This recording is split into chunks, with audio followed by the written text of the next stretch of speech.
जय श्री कृष्ण। इंसान एक ऐसा जीव है इस सृष्टि में जिसे मूल्यवान जीवन मिलने के बाद भी अधूरा है, क्योंकि असंतुष्टि के कारण वह सब कुछ होने के बावजूद दुखी रहता है। यह कहानी उसी पर आधारित है। एक नगर का राजा, जिसे ईश्वर ने सब कुछ दिया, एक समृद्ध राज्य, सुशील और गुणवंती पत्नी, संस्कारी संतान, सब कुछ था उसके पास, पर फिर भी दुखी का दुखी रहता था। एक बार वो घूमते घूमते एक छोटे से गांव में पहुंचा, जहां एक कुम्हार भगवान भोले बाबा के मंदिर के बाहर मटकियां बेच रहा था और कुछ मटकियों में पानी भर रखा था और वहीं पर लेटे लेटे हरि भजन गा रहा था। राजा वहां आया और भगवान भोले बाबा के दर्शन किए और कुम्हार के पास जाकर बैठा तो कुम्हार उठा और उसने बड़े आदर से राजा को पानी पिलाया। राजा कुम्हार से कुछ प्रभावित हुआ और राजा ने सोचा कि ये इतनी सी मटकियों को बेचकर क्या कमाता होगा। तो राजा ने पूछा, क्यों भाई प्रजापति जी, मेरे साथ नगर चलोगे? प्रजापति ने कहा, नगर चलकर क्या करूँगा राजा जी? राजा बोले, वहाँ चलना और वहाँ खूब मटकियाँ बनाना। प्रजापति बोले, फिर उन मटकियों का क्या करूँगा?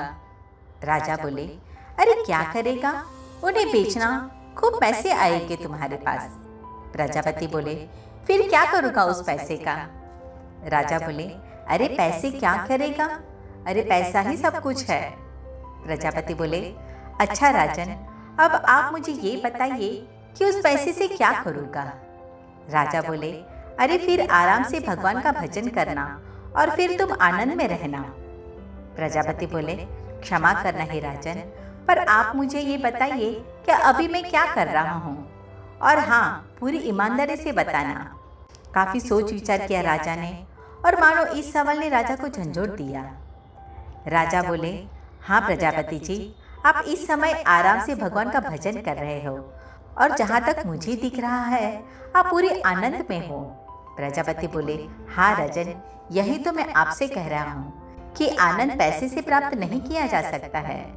राजा बोले, हे प्रजापति जी, कृपया करके आप मुझे ये बताने की कृपा करें कि आनंद की प्राप्ति कैसे होगी। प्रजापति बोले, बिल्कुल सावधान होकर सुनना और उस पर बहुत गहरा मंथन करना राजन। हाथों को उल्टा कर लीजिए। राजा बोले, वो कैसे?